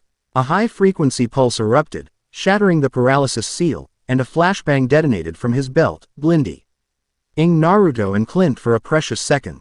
When their vision cleared, Taskmaster was gone. He hadn't won the fight, but he had achieved his objective. He had escaped, and his systems had recorded every second of the battle. Every new trick Naruto had used. He had a wealth of new data. As Naruto and Clint were reporting in, all hell broke loose.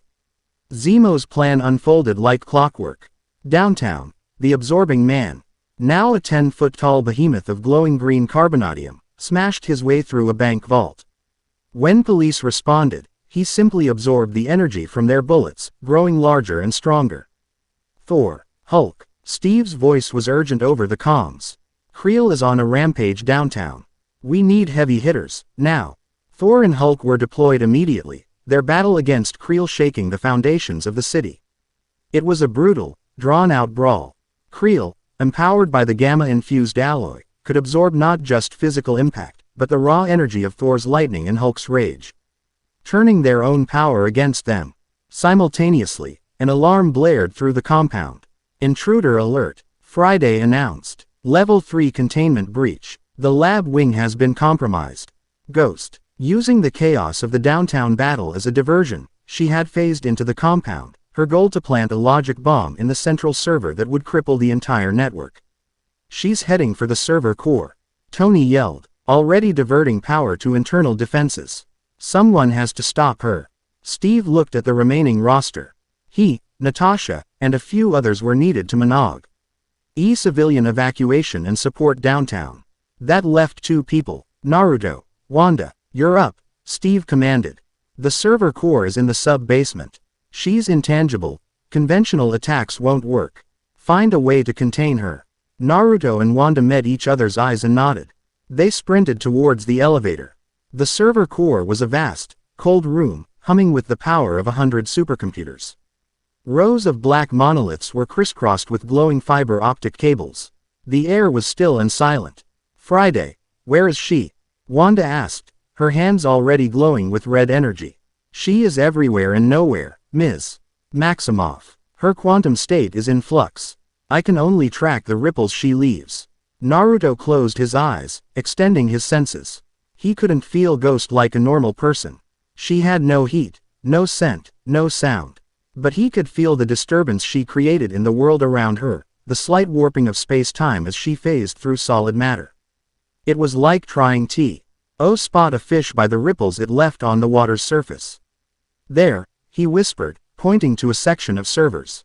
She's inside that one. As he spoke, a humanoid shape shimmered into solidity for a fraction of a second. A hand reaching out to touch the server. Wanda reacted instantly, flinging a bolt of chaos magic. Ghost phased just in time, the bolt passing harmlessly through her and blasting a hole in the server behind. This is not working, Wanda said, frustration creeping into her voice. I cannot hit what is not there. Then we have to make her be there, Naruto said, his mind racing. Her power is quantum instability. What's the opposite of that? Stability, Wanda said, her eyes widening in understanding. Order. Your power, Naruto said, a plan forming. It can rewrite reality. It can enforce rules. And my power is about balance. We don't need to attack her. We just need to change the rules of the room. Ghost shimmered into view again, this time by the central console. She was close to her objective. Wanda, on my mark, I need you to wrap this entire room in your energy, Naruto said, his voice low and urgent. Don't try to grab her. Just create a field, a space, where the laws of physics are what you say they are. Can you do that? I think so, she said, her confidence bolstered by their training. Good, I'll be the anchor. Naruto took a deep breath and clapped his hands together. He began to draw on his natural energy, entering sage mode. Orange pigmentation appeared around his eyes. His senses expanded, and he could now see the very flow of energy in the room, including the chaotic, flickering static of Ghost's quantum signature. Ghost lunged for the console. Now, Wanda. Wanda thrust her hands out, and a wave of crimson energy washed over the entire room. It didn't destroy anything. It simply settled, like a coat of paint. The air grew thick, and the humming of the servers seemed to take on a single, resonant frequency. She was imposing her will on the space, declaring that within this bubble, things had to be solid. Ghost, halfway through phasing into the console, cried out. Her body flickered violently, caught between states. Wanda's reality warping field was playing havoc with her own quantum instability. She was being forced into a single, solid state. Naruto moved. He wasn't a blur this time. He was just there. He appeared in front of the flickering ghost. His hand outstretched. He didn't strike her. He tapped her containment suit, right over the chest-mounted regulator. He didn't inject chakra. He did the opposite. He used a precise, medical ninjutsu technique to disrupt the flow of energy within her suit. The regulator sparked, sputtered, and died. Ghost solidified completely, staggering as her phasing ability winked out. Before she could recover, Wanda's magic lashed out, wrapping her in thick, red tendrils of energy, lifting her into the air. She was caught. The fight was over. The silence in the server room was broken only by their heavy breathing. Naruto stood, his sage mode fading, while Wanda held the captured ghost suspended in her power. They had worked in perfect sync. His strategy, her power. His physical prowess, her reality-warping defense. In the midst of the victory, their eyes met across the room. It was a look of shared triumph, of reliance, of a bond forged and tested in the heat of battle. A current passed between them that had nothing to do with chakra or chaos magic. The moment was interrupted by Steve's voice, tinny and strained, over the comms in Naruto's ear. "Wanda, Naruto, we need you downtown. Creel is evolving. He's absorbed too much energy.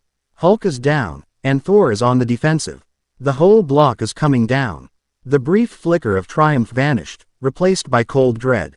They had won their battle. But they were about to lose the war. Chapter 5. The Choice of a God.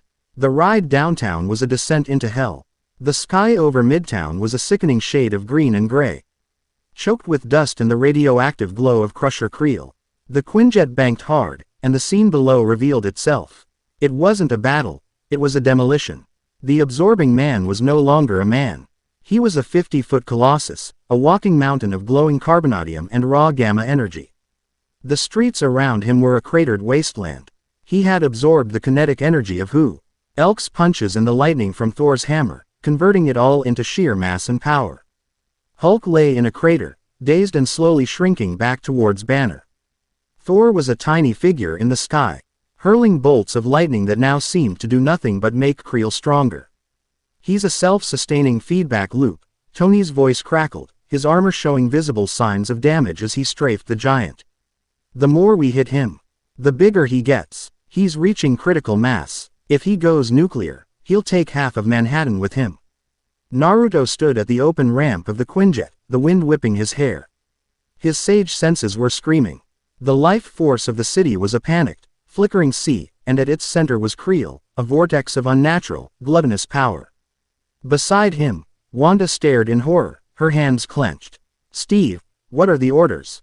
she asked, her voice trembling slightly. "Containment," Steve yelled back over the roar of the wind.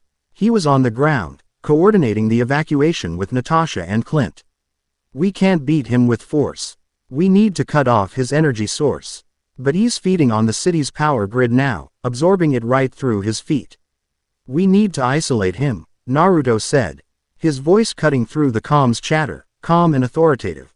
"Get him off the ground." "Easier said than done, Goldilocks," Tony shot back, narrowly dodging a thrown bus. "He weighs about 1,000 tons right now." Naruto didn't reply, he simply acted. He created a dozen shadow clones. "Wanda, with me. The rest of you," he said to his copies, "buy us time. Harass him. Distract him. Don't use any jutsu that feeds him energy. Just taijutsu." The clones leapt from the jet, a flock of black and white birds diving into the maelstrom. They were gnats attacking a giant. They swarmed Creel, running up his legs, delivering precise but ultimately harmless strikes to his joints, trying to throw off his balance. It was a suicidal, desperate gambit meant to do one thing: draw his attention. Naruto and Wanda leapt from the other side of the jet, landing on the roof of a battered but still standing skyscraper a block away from the chaos. "What's the plan?" Wanda asked, her eyes fixed on the raging battle. "Force doesn't work," Naruto said, his gaze intense. "So we use the opposite. We can't take his power away, so we give him so much that he can't handle it." He looked at her, his sage mode eyes glowing with focus. "Your power, Wanda, it's chaos magic. The power to say no to reality. Can you create something from nothing?" I don't know. I've never tried on that scale." "You can," he said with absolute certainty. I need you to create water. A lot of it. A river. Aim it at his feet. Wanda's mind reeled. Create a river out of thin air. It was insane. But the look in Naruto's eyes, the unshakable belief, silenced her doubt. She nodded. Naruto turned to the edge of the roof. He held out his hands, palms up. He took a deep breath, drawing on the entirety of his own massive chakra reserves and the boundless natural energy of the world around him. His body began to glow, a brilliant golden aura that pulsed with immense power. Thor. Naruto's voice boomed over the comms, amplified by his chakra. When I give the signal, I need the biggest lightning bolt you've ever summoned. Aim it directly at Kreel's chest. Friend Naruto, that will only make him stronger. Thor protested. Trust me, Naruto yelled back. He closed his eyes. The golden aura around him intensified, wind whipping around him as he gathered power. He was becoming a living sun. Wanda watched him for a second, awestruck by the sheer scale of his power, then focused on her own task. She stretched her hands out towards the street below. Crimson energy, thicker and more potent than ever before, poured from her. She didn't think about the physics or the biology. She just focused on the image Naruto had given her, a river. She remembered the rivers of Sokovia, the way the water flowed, the sheer immense volume of it. The air in the street below began to shimmer. Then, with a sound like tearing fabric, water began to pour out of thin air. It started as a trickle, then a stream, then a torrent. A raging river of impossible water erupted in the middle of the street, crashing against Kreel's giant feet. Kreel roared in confusion, the sudden deluge throwing him off balance. The water wasn't hurting him, but it was a massive, unexpected variable. At the same time, Naruto's clones, their job done, dispersed in puffs of smoke. Now, Wanda, Naruto roared. Wanda screamed, pouring every ounce of her will, her grief, her rage, her hope into the spell. The river became a biblical flood. Thor. Now, high above, Thor raised Mjolnir. The sky, already dark, turned black. All the ambient energy, all the storm clouds, all the atmospheric charge for miles around converged on the hammer. With a guttural yell, he unleashed it. A bolt of lightning thicker than a skyscraper. A blinding spear of pure cosmic energy, slammed into Kreel's chest. The absorbing man roared, not in pain, but in ecstasy. He absorbed it all. The power surge was beyond anything he had ever felt. His body glowed brighter than the sun, his size increasing exponentially. But he was standing in a river. An impossible river of pure, conductive water. And Naruto had just added another element. He thrust his hands forward. The golden sun of his chakra erupting from him in a controlled, focused wave. It wasn't an attack. It was a signal. It was a massive, system-wide chakra pulse infused with lightning nature transformation. Raiden. Jaibashi. Lightning release. Earth flash. He wasn't targeting Kreel. He was targeting the water. The river, already carrying the dispersed energy from Thor's blast, was supercharged by Naruto's own immense power. It became a conductor of unparalleled scale. The entire flood zone erupted in a blinding flash of white-gold lightning. Kreel's body, designed to absorb energy, was suddenly overwhelmed. He couldn't absorb from a single point. He was being hit from every direction at once, a billion points of contact, the energy flooding his system from the ground up. His atomic structure, already unstable, lost cohesion.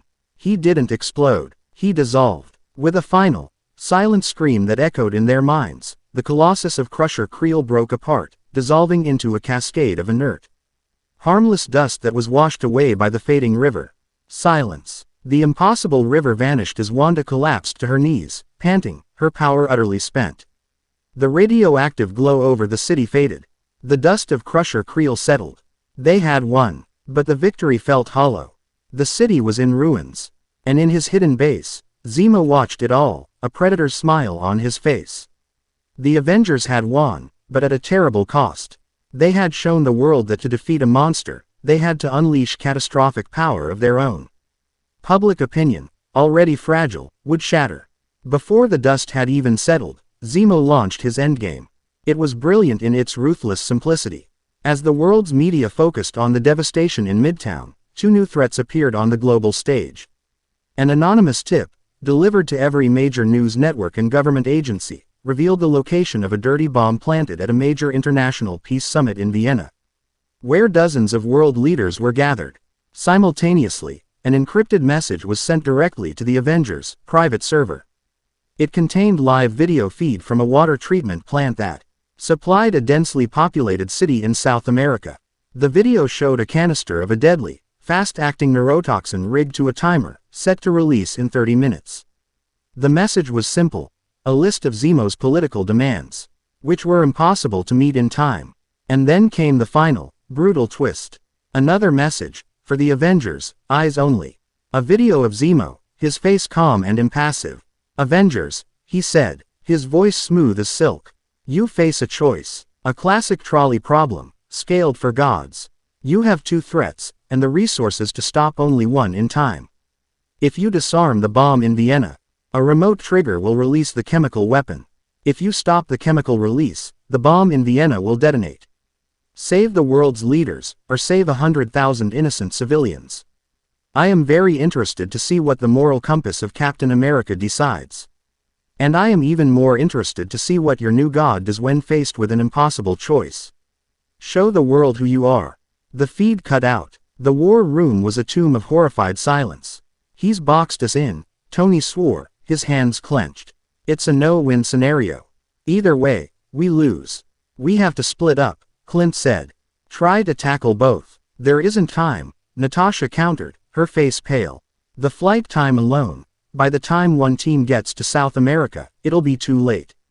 Zemo planned the locations perfectly. Steve Rogers stood frozen, his face a mask of agony. This was the choice he was built to never make. The soldier who doesn't leave anyone behind. Sacrificing the few for the many, or the many for the few. It was a poison pill for his very soul. All eyes turned to Naruto. He had been silent, his sage mode eyes distant, as if seeing something far beyond the room. He had been stretching his senses to their absolute limit, trying to confirm the threats. They were real. He could feel the radioactive core of the bomb in Vienna, and the cold, chemical signature of the poison canister. "Steve," Naruto said, his voice breaking the silence. "Take Vision and anyone else you need. Go to Vienna. Focus on the bomb." "Naruto, you heard him," Steve said, his voice ragged. "If we do that, those people—" "I know," Naruto interrupted, his gaze unwavering. "Handle the bomb." He looked at Wanda, who had been given a quick dose of stimulants and was back on her feet, though still pale. "Wanda, I need your help." He turned back to the hollow table. "Friday, get me a live satellite feed of that water treatment plant." The image appeared on the screen. Naruto closed his eyes and took a deep breath. He held out his hands and made a single, complex hand seal. The air in the room grew heavy, saturated with a pressure that made their ears pop. The golden glow around him returned, but this time it was different. It was brighter, purer, imbued with the intersecting tomo of the Sage of Six Paths. He was tapping into the very core of his power, a level he hadn't touched since his fight with Kagaya. Taju Kage Bunshin no Jutsu. Multi-shadow clone jutsu. The room, the entire hangar bay, the training fields outside, they were filled with a near-infinite number of Naruto clones. Not dozens, not hundreds, thousands, tens of thousands. A veritable army, each one a perfect, solid copy. The original Naruto stood in the center of it all, a beacon of impossible power. "Friday," he commanded, his voice echoing with the chorus of his clones. "Give every single one of my clones a comm link and a direct feed of the satellite imagery." "Done, Mr. Uzumaki," Friday replied, her voice tinged with something that sounded like awe. Naruto looked at the sea of his own faces. "You have your orders," he said. "That plant has a 6-mile perimeter. There are thousands of people in that city. You will create a human chain. You will evacuate every single man, woman, and child. You have 25 minutes. Go." In an instant, the thousands of clones vanished in blurs of golden light, streaking into the sky, faster than any jet. They were fanning out across the globe, a network of impossible speed heading for a single destination. The Avengers stared, utterly speechless. He wasn't choosing between the two options. He was choosing both. But he wasn't finished. He turned his attention to Vienna. Steve and Vision were already on a Quinjet, preparing for takeoff. "That's not enough," Naruto murmured. He looked at Wanda. The blast radius is too large. Even if they disarm it, if Zemo has a fail-safe, the political fallout would be catastrophic. He walked to the edge of the compound, looking east, towards Europe. He took another deep breath, the golden six-paths sage mode aura flaring so brightly it was painful to look at. He was pushing his body, his chakra network, to its absolute breaking point. He raised a hand, and from his palm, a truth-seeking orb, a sphere of malleable black chakra that could nullify all ninjutsu, materialized. He molded it, stretched it, poured his very life force into it. He was going to contain the bomb. From thousands of miles away, he thrust his hand forward. The black orb shot into the sky, not as an attack, but as an anchor. In Vienna, just as Steve and Vision arrived, a dome of shimmering, translucent black energy materialized out of thin air, enveloping the entire UN Summit Center. It was a perfect, silent cage. On the ground in New York, Naruto staggered. Blood trickled from his nose and the corners of his eyes. The strain was unimaginable. He was commanding an army of clones on the other side of the world while simultaneously maintaining a god-tier containment barrier across the Atlantic. He was in two places at once, fighting two wars. He fell to one knee, his breath ragged, the golden aura flickering violently. Wanda was at his side in an instant, her hands hovering over him.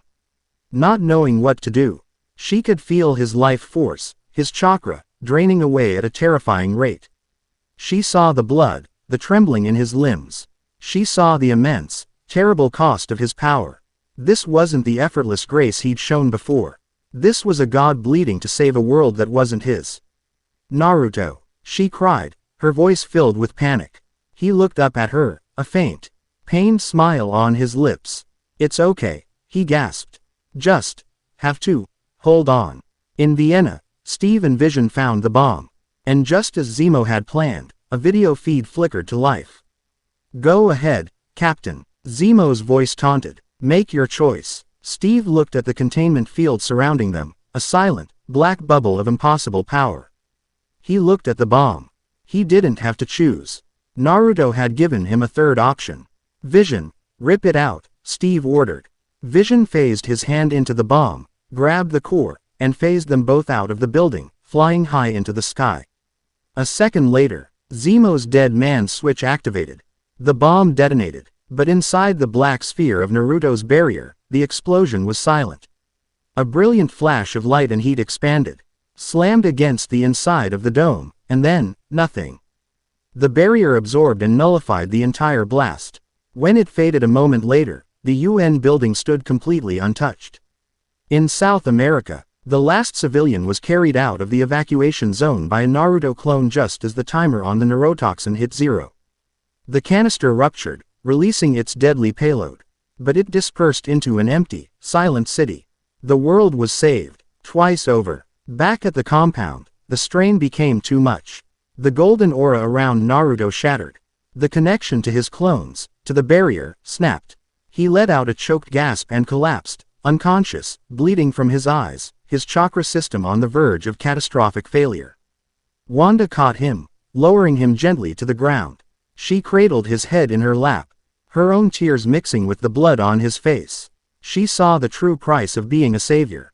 The terrible, lonely burden he carried. The professional barriers, the tentative friendship.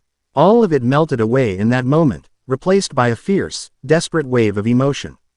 She leaned down, pressing her forehead against his, her whisper lost in the wind. Please, just be okay. In his cell, awaiting capture by Austrian authorities, Zemo watched the news reports.